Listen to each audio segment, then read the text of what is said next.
बिस्मिल्लाहिर्रहमानिर्रहीम। नाज़रीन, मैं हूं आसिम नसीर और आप देख रहे हैं हमारा यूट्यूब चैनल आसिम सीरीज़।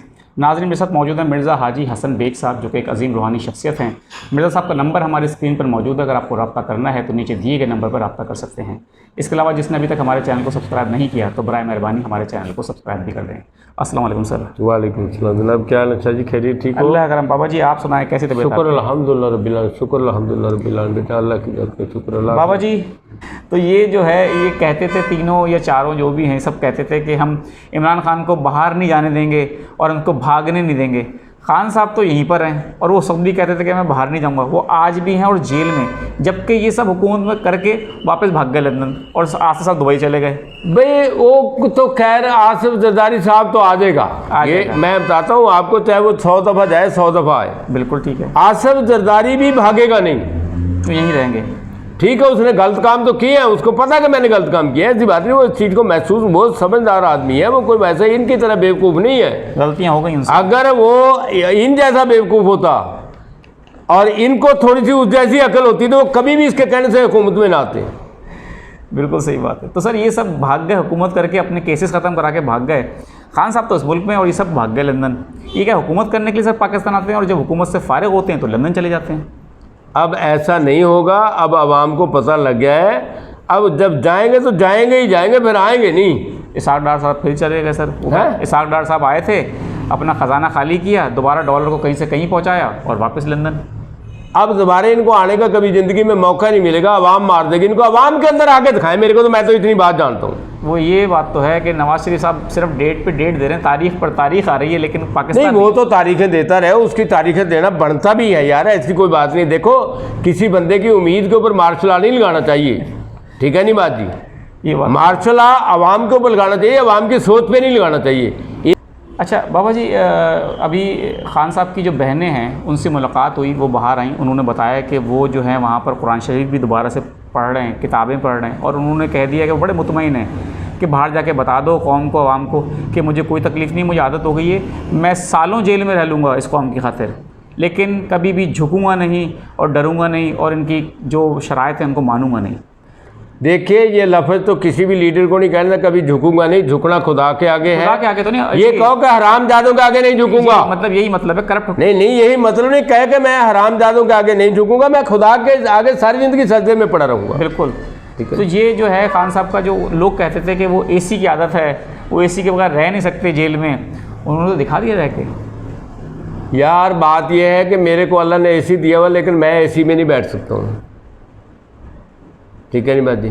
मेरी एक अपनी आदत है, मैं अपना एक अपनी ज़िंदगी को मैं समझता हूँ कि इसको कितनी तकलीफ़ देनी है और इसको कितना सुख देना है, ठीक है नहीं बात जी?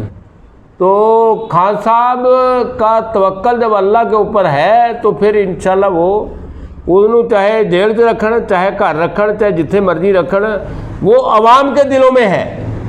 बेशक आवाम के दिलों में, वो इनके रहने से इन वहाँ जेल में नहीं है, वो आवाम के दिलों में अभी वहाँ पे भी।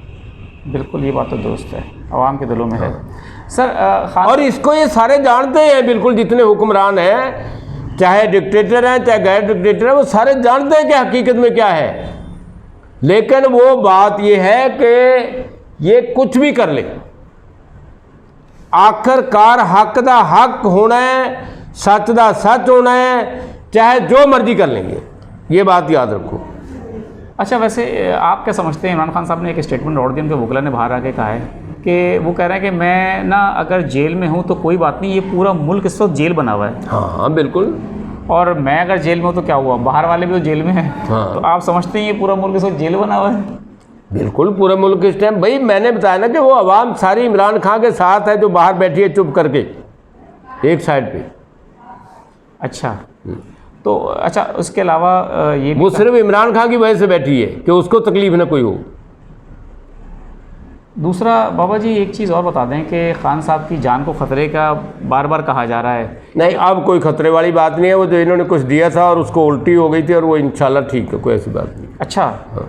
तो अब उनकी जान का कोई ऐसी बात नहीं। अच्छा, अभी हम एक और हमने 2-3 एस्ट्रोलॉजर्स हैं, उनसे भी हमारी इंटरव्यूज़ हुए थे, उनसे हमने बात की थी, उनसे हमने पूछा था, तो कुछ लोगों का ये कहना था कि जो रूहानी ताकतें हैं, स्पिरिचुअल पावर्स हैं खान साहब को, जो डिवाइन हैं, वो जो हैं इस वक्त उनका जो स्टार पोजीशन है वो इस तरह से है कि वो इस वक्त उनके साथ रूहानी मदद नहीं है। तो आप क्या समझते हैं कि अल्लाह ताला की मदद उनके साथ इस वक्त नहीं है, मुश्किलात में है या मुश्किलात? देखिए बेटा, बात यह है कि वो भी हमारे भाई हैं, दोस्त हैं, उनके अपना इल्म है। मेरा को मैं इल्म तो नहीं, मैं तो बेकार सा बंदा अपने आप को समझता हूँ, पर मैं पामिस्ट्री का एक इल्म है। बिल्कुल। और दूसरा जो आर्कियोलॉजिस्ट है और इल्म रमल है, ये सब इल्म है और उनकी सबकी अपनी एक ताकत है। मैं उनकी सबकी कदर करता हूँ। मेरे पास इन सब इल्म के लोगों से मेरा वास्ता भी रहा है, ऐसी बात नहीं है।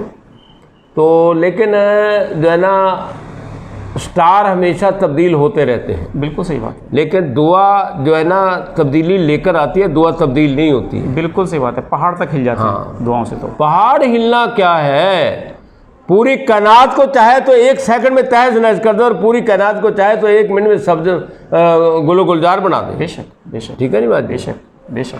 तो ये मेरे साथ बैठ के तो देखें, जो मौजूदा हुकूमत कर रहे हैं, मेरे साथ 5 मिनट बैठ के देखें, मैं उनको बताऊं कि खुदा बंदा करीम तुम्हारे कितने करीब है।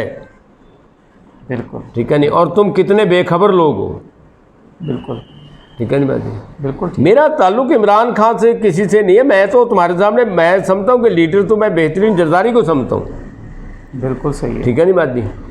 लेकिन इमरान खान का लीडर नहीं, इमरान खान तो इंटरनेशनल फिल्म का लीडर है। वो तो मेरे से ऊपर है। अपना वो जो है ना शेख शमसुद्दीन, ठीक है, अजीजुद्दीन बलबल जो बादशाह था, उसके दौर में हमारे जो हिंदुस्तान के सैकड़ों हदीस थे, शेख शमसुद्दीन थे, वैसे सऊदीया के रहने वाले थे। तो जब भी कभी आया करते थे यहाँ हिंदुस्तान, तो वो यहाँ पे अपना बादशाह के पास ही उनका क़याम होता था और उनकी तजारत थी, हीरे जवाहरात की तजारत का कारोबार था उनका। सैकड़ों हदीस से सही मजहबी आदमी थे।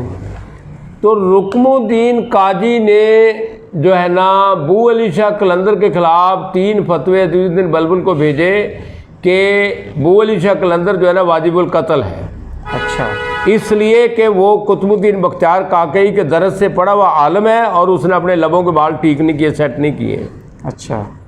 तो काजी के पास तो फतवे की ताकत है, वो दे सकता है जब चीज़ को देखेगा, क्योंकि उसको सामने की चीज़ नज़र आती है, उसको आगे पीछे दीवार के पल्ले तरफ कोई चीज़ नज़र नहीं आती है। बिल्कुल।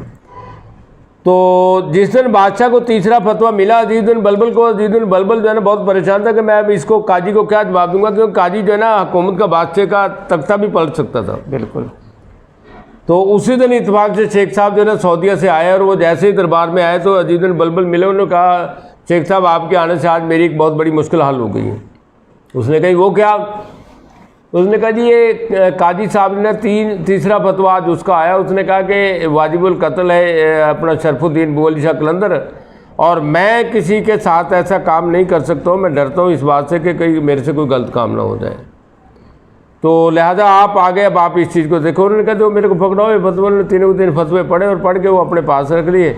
उन्होंने कहा जी मैं मौका देखने के बगैर फैसला नहीं देता हूँ।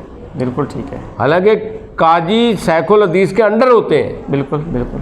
तो उसने कहा लेकिन मैं मौका देखने के बगैर फैसला नहीं देता हूँ, मैं मौका देख के आऊँगा। सुबह वो बादशाह ने जनाब उनके लिए तुंगा जो घोड़ा रात वगैरह तैयार करना, वो पानीपत गए, वहाँ जाके देखा कलंदर पाक बेहोशी के हालत में पड़े, मजरूवी हालत में पड़े हैं। अब मजरूवी हालत में जो बंदा 10 साल से 5 साल से पड़ा तो उसके लबों के बाल तो बढ़ेंगे। बिल्कुल। होश के अंदर बंदा वाजिबुल कत्ल हो सकता है जो शरीयत के खिलाफ कोई ऐसी बात करे। तो वो जनाब अपना ना उन्होंने जाके देखा। अब कोई ना साढ़े हुक्मराना जैसा बेवकूफ़ आदमी होंदा तो उन्हें कैंची लैके सारे वाल ही ला देने सीगे, लेकिन वो सैकुल हदीस थे उस वक्त के। आज के सैकुल हदीस नहीं है कि वो पैसों के ऊपर सैकुल हदीस बने हों। उन्होंने कैंची मंगवाई तो कैंची से एक बाल काटा उनके लबों का, तो जो बाल काटा उस बाल के अंदर से खून जारी हो गया, क्योंकि बाल तो जड़ से कटता है तो खून जारी होता है ना, लेकिन बाल ऊपर से काटता है तो बाल के अंदर से खून जारी हो गया, यानी बाल भी नस का काम कर रहा था।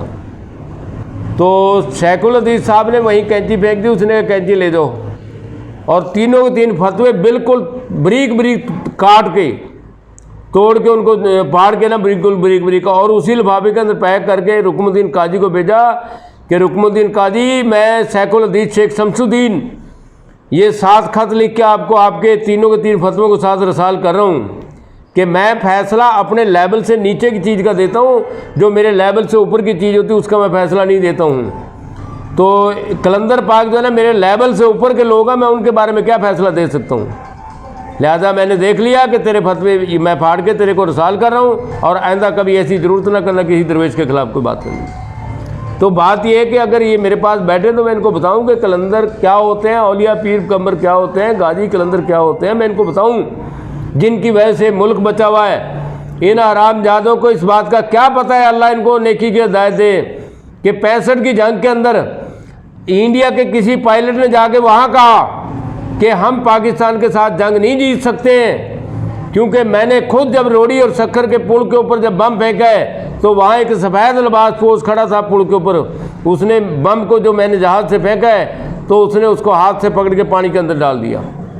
बहुत बहुत शुक्रिया बाबा जी हमें वक्त देने के लिए। नाज़रीन, यहाँ हमारे व्लॉग का वक्त ख़त्म हुआ। मुझे और मिर्ज़ा हाजी हसन बेग साहब को दें इजाज़त। मुस्कुराएँ, प्यार बाँटें और अपना और अपने मुल्क का ख्याल रखें। खुदा हाफिज़।